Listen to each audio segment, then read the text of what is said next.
Hello everyone, this is Eddie with Counterproductive Games again, and today we're going to go ahead and do a short playthrough of the Stalingrad Solitaire game, which is up on Kickstarter. This isn't going to be much different than what we did in the little Kickstarter overview I did. Doing a turn really isn't that difficult. We'll kind of go through an entire turn though, just so you can see what it's like from start to finish. And beyond that, I guess you'll just have to get the game and try it for yourself. So what we'll do is take a look at the game board setup, and then I have the rules off to the side, and we'll just kind of go from there. Okay, so if you didn't watch the overview video, just to quickly kind of go over it, this is the area outside of Stalingrad. Stalingrad itself is over here on the right hand side. There's the tractor factory, for example, over there, city center. And basically you've got the German divisions, which are kind of spread throughout the middle here. That was the area known as the Cauldron, and then they are completely surrounded by these Russian armies. So the German divisions are going to try and bust out.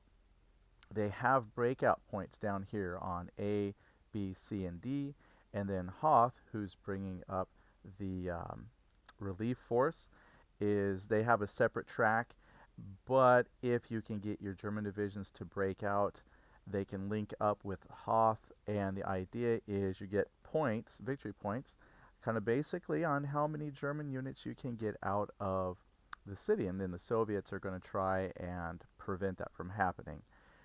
And as a solo system, it plays just fine, actually. It's very simple to run. What I like, and as you see when we play a little bit, there is some dice rolling on some tables to set kind of the tone, but after that tone is set, a lot of the decisions as far as what you're going to do with the resources that you get from those dice rolls is very, very dynamic. The choices are virtually unlimited. I mention that because in the last video I was talking about some other solitaire games I've played where pretty much the whole gameplay feels like you're just rolling on tables, and the outcomes of those tables kind of dictate the gameplay. And there's not a whole lot of decision points. This one, there's quite a few decision points, and we'll look at those as we move along. And let's take a quick look at the rule book, because I'll probably keep that off to the side.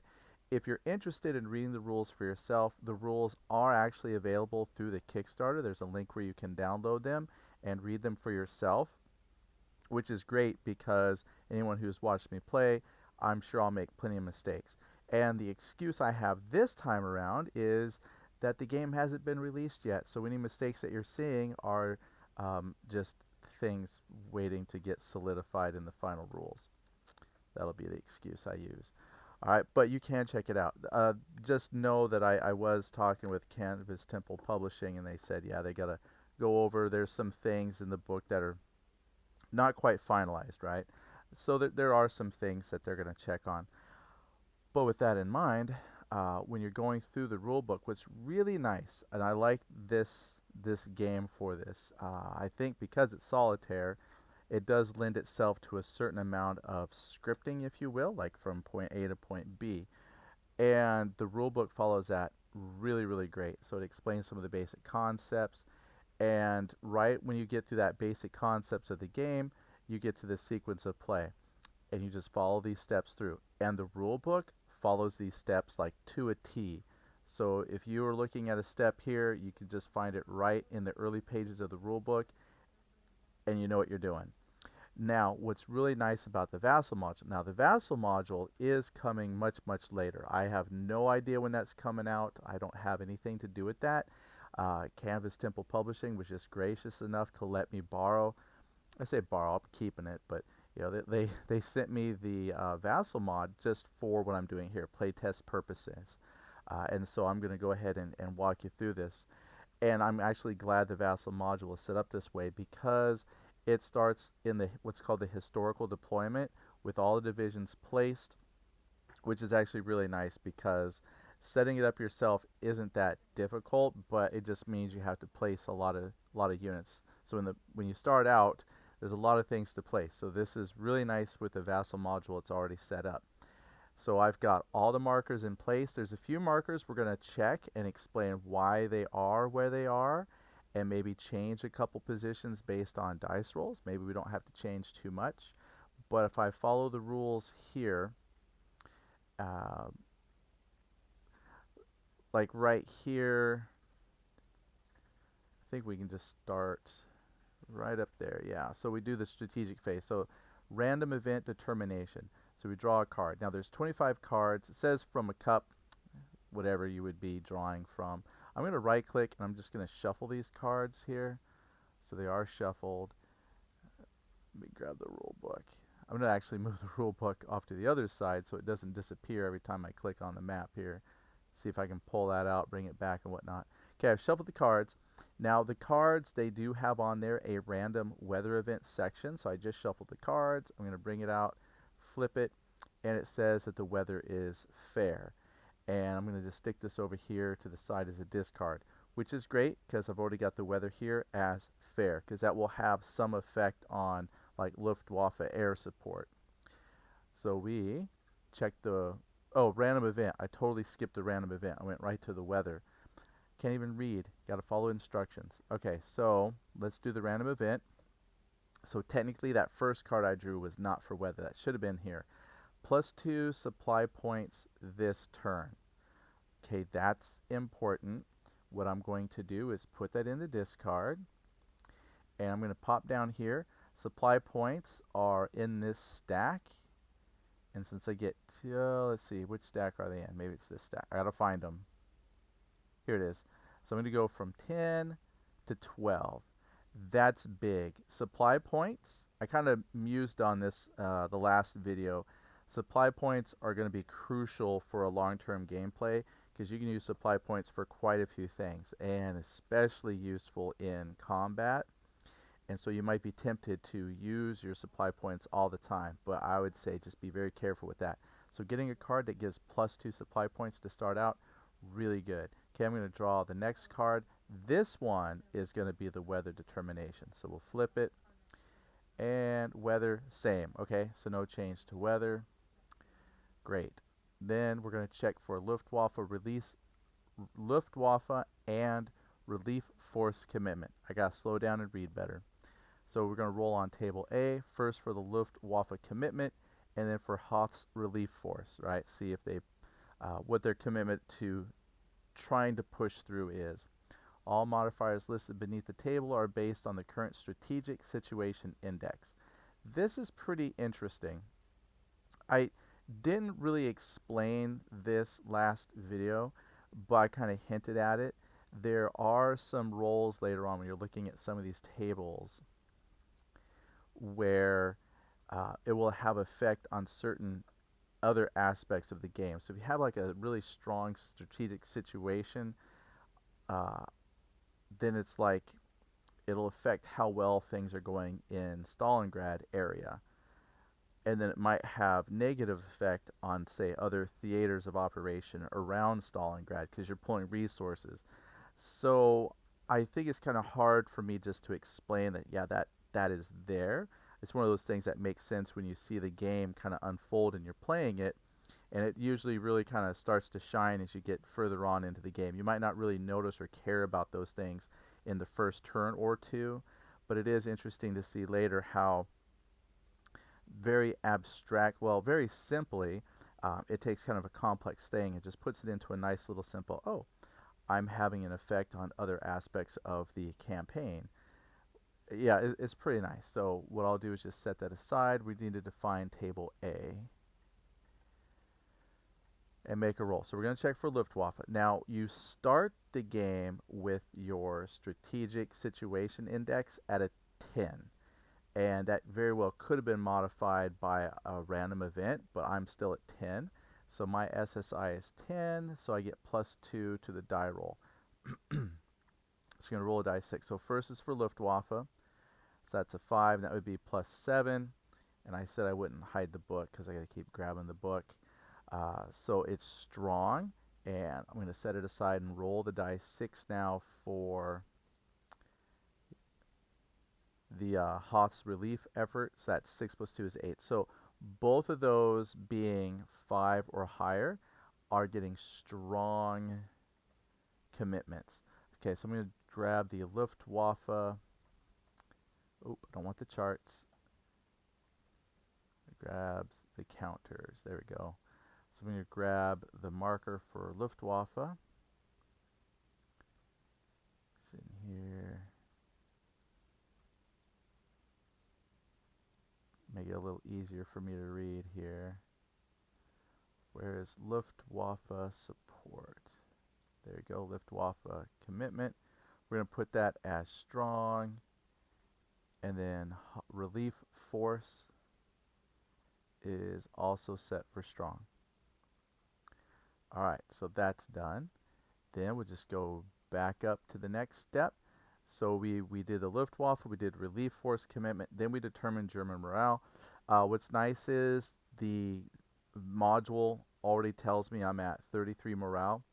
Now, one thing when you're initially setting up that will help is right about here, the historical setup will tell you exactly what all of your starting things need to be, and the vassal module puts that there. So you got 3 wounded soldiers, your strategic situation index is at 10 already.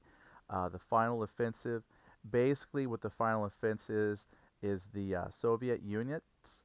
Once we hit turn 8, essentially every time that the Soviet units attack, they then get a follow-up attack. So that's like they're doing their final pushes for the rest of the game.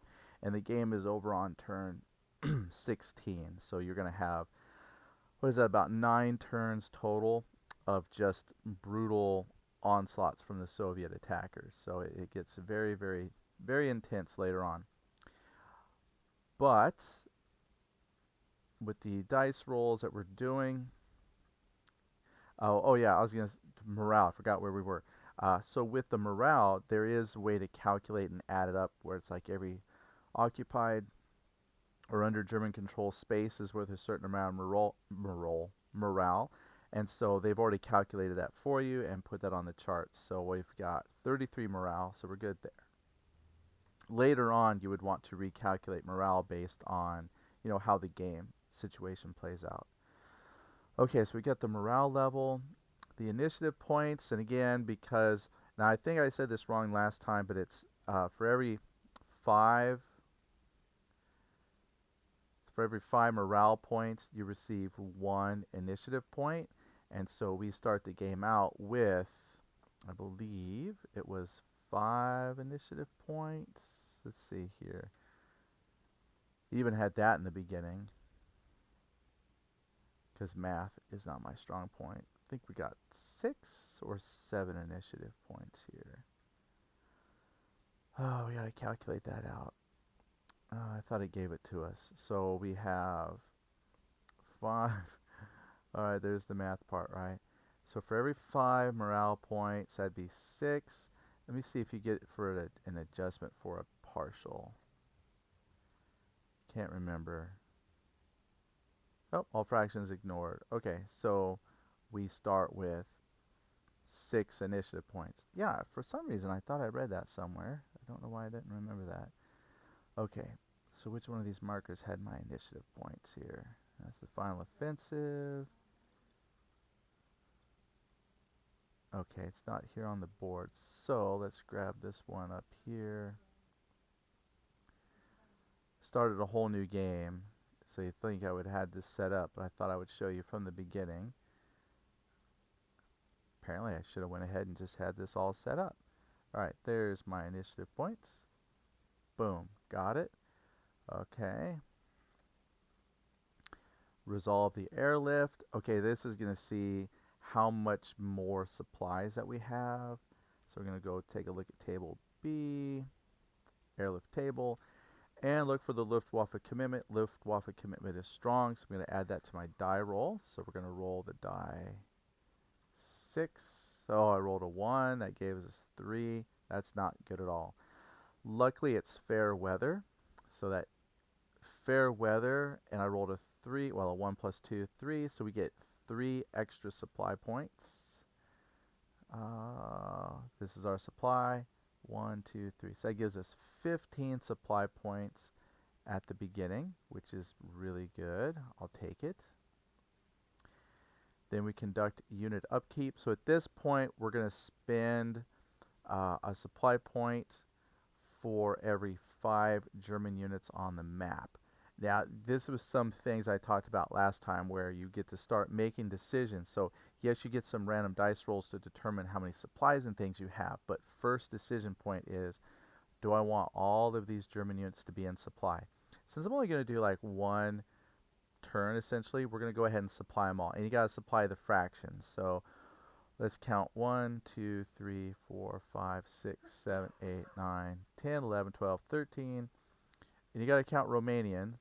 14, 15, 16, 17. 17 divided by 5 is 3. I think that's 4 supply points, and that will put everything in supply. We'll go with that.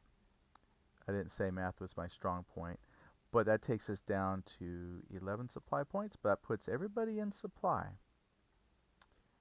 Yep, and even if your units were, it says in here, when you're paying for that unit upkeep, if you have battle groups, oh, I gotta pay for the headquarters.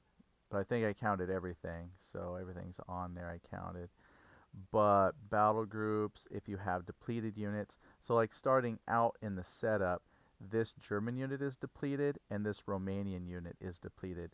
The Romanian units, there's only like 2, but they're yellow, and so the faint color, that's the depleted side. So that kind of caught me at first. It was a little difficult when I was first setting up, but it finally kicked into me that these are lighter shades of yellow and a lighter shade of blue.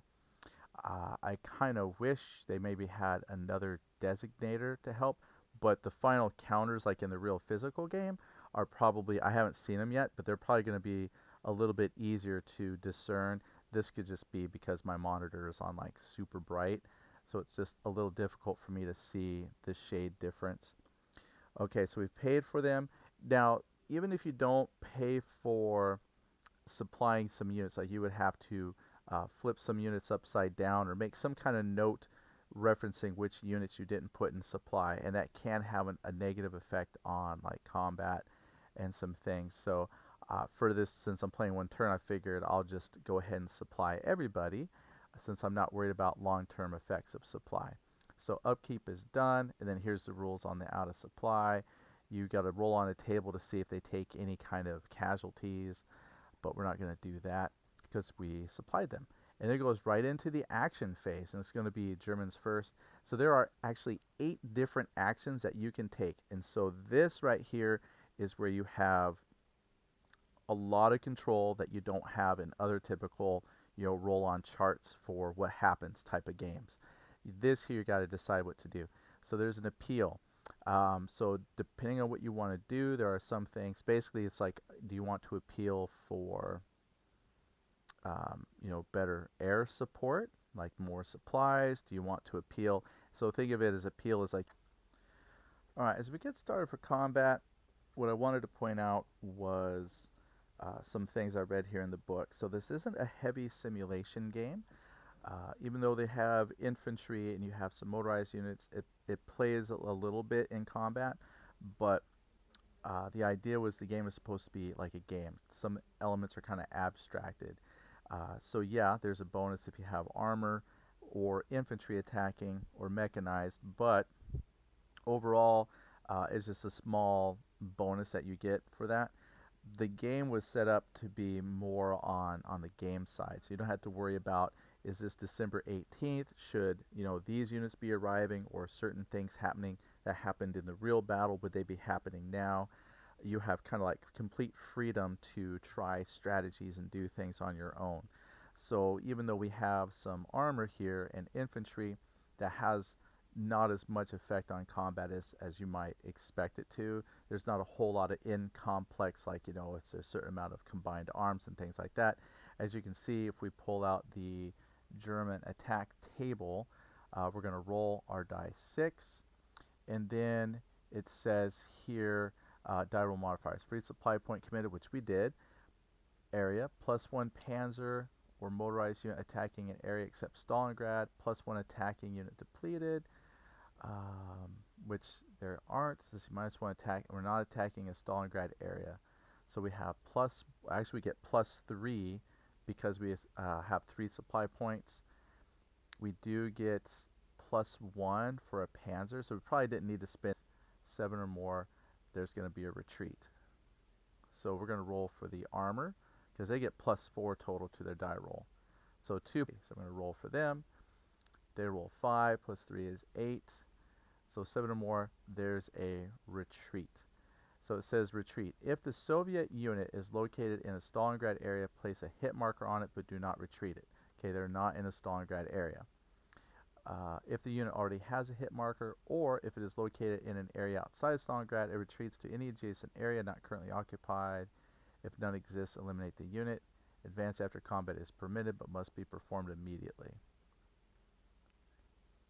Alright, but it doesn't say to, it says here, this is where I could be wrong, it says if it's in a Stalingrad area, then you put a hit mark on it, otherwise it just retreats. So I don't think I put a hit mark on it or reduce it or anything. You're just going to retreat. But here's the thing. This actually was probably a good attack then, because it says if it can't retreat, it's eliminated. And there's no line here, and this is already occupied by a Soviet unit. So this unit is actually, I believe, eliminated. No need to take hits or reduce it. They're gone, because they can't retreat. That actually worked out pretty good. And since we're going to advance after combat, what's the price on that? So we're going to say a Soviet unit must advance. Oh no, that's the Soviet phase. Where was ours? Not breaking out of the pocket. Advance after combat. So if a Soviet unit retreats from an area, any and all German units selected to attack the same area, we got to spend 2 supply points. Okay, we'll spend 2 supply points, and we'll just move them the rest of the way. Nice. So that's going to be 4, so I might not want to do that. 1, 2, 3. Wait, is it 2? It might be 2 no matter how many go in. Yeah. 2 supply points regardless of how many. Okay, so it's just 2. It's not 2 per. So we'll spend our 2. 1, 2. And they'll move down there. Alright, good. I can continue with attacks. So they've already gone, so I won't attack with them. Now, technically, I should have declared all the attacks, and so that's the only attack that I declared. So I shouldn't do any more attacks. That would be cheating. So, okay, I should have declared more, because that worked out actually so much better than I thought. Normally I roll really horrible. But yeah, I could have pushed in a couple more spots. But again, we're trying to move south. Okay, well, let's just say that was it. I've used those supply points, so we want to save those. We're not doing the relief force attack. Let's see here. Do we do that now? Relief force rolls once per German phase on the proper row of the relief force attack table. The row is determined by the current value shown on the relief force commitment track. No IPs to perform, so let's do that. Oops, since that's part of the turn. We're right here, perform our actions, resolve the attacks, and now we're going to resolve Hoth. Okay, so that's on table F. Now there are tables actually built into the module, so what I could do is just pull those up. That way I don't have to keep flipping back and forth between the rule book. Now remember, our commitment was strong, so that's what we're going to do. I'm going to roll a die 6, 3, 3. It was strong. Okay, so it says NE asterisk. Okay, if any retreat result occurred on the German attack table this phase, treat as advance. Otherwise, treat as NE. All right, so we don't have to advance it or move back or anything like that. Okay, so Hoth is not advancing. Well, that's kind of a bummer for the breakout. All right, and that would be it for the Germans. Like I said, I spent more time just kind of walking through some of my thoughts on there and reading the rules with you than it does to actually play the turn. So once you start to get a feel for the actions and how they run, it's not that bad at all. And again, the decisions are there for you. That's the biggest thing that keeps drawing me to this, is the fact that the charts and tables aren't deciding what you can do as a German. You're deciding, where am I going to push the attacks?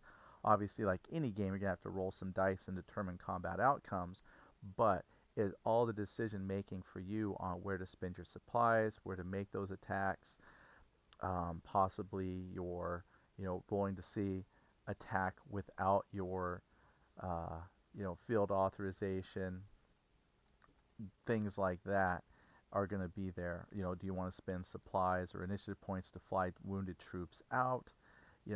All those decisions are going to decide how those, tables are used. Let's see here. When we go down to the Soviet phase, now we get to check the status of the final offensive, because remember, the goal for them is that they want to get to the point where they can do an attack, and then when they've hit this final offensive phase, they get to do follow-up attacks. So they just become even more aggressive. All right, so let's see here. They're going to, if there are two numbers present, we're going to draw our card. So let's draw the card and flip. Okay, we're looking here for our two numbers. Make sure I get the right numbers here.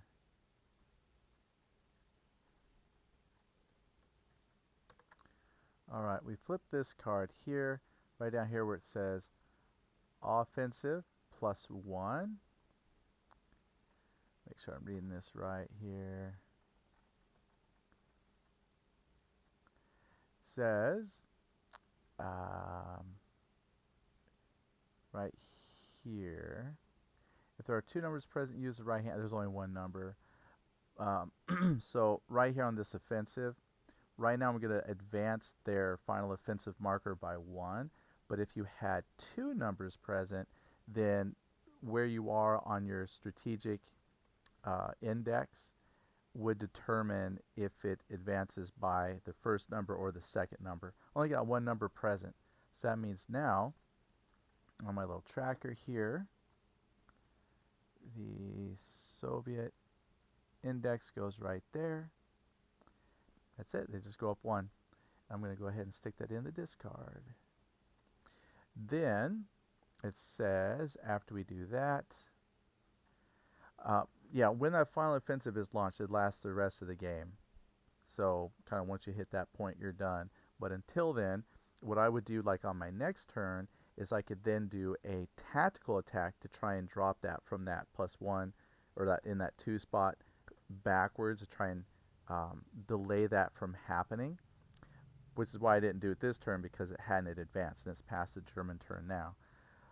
So then we want to attack with the Soviets. Now it says here, all German-controlled areas adjacent to Soviet-occupied areas are attacked in the Soviet phase each turn for the rest of the game. Roll once on the Soviet attack table for each area attacked. I think that's part of the final offensive, but up here, until then, determine which German-controlled areas can be attacked by drawing a card and applying the result found in the lower left corner. If the final offensive has begun, do not draw a card, right, because you're just attacking everywhere. But this isn't final offense, so we're going to draw and see where Soviet forces will attack.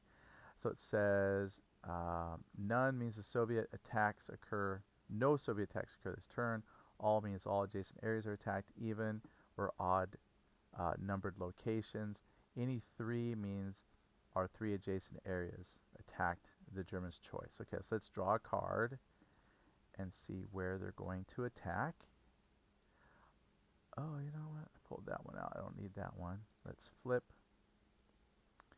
Had that extra card out, and I forgot where I went to do with that one. Okay, so where are we going to do? All. Okay, well, I drew all. So it's going to attack everywhere. Okay.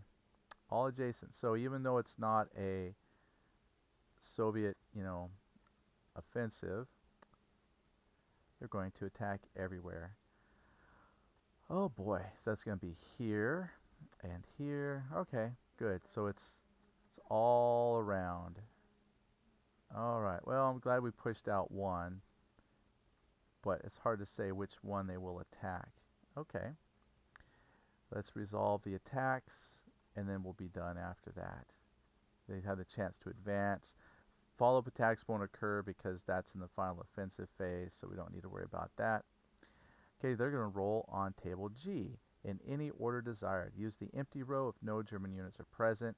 Otherwise, use the occupied row because they might want to advance into an empty spot potentially.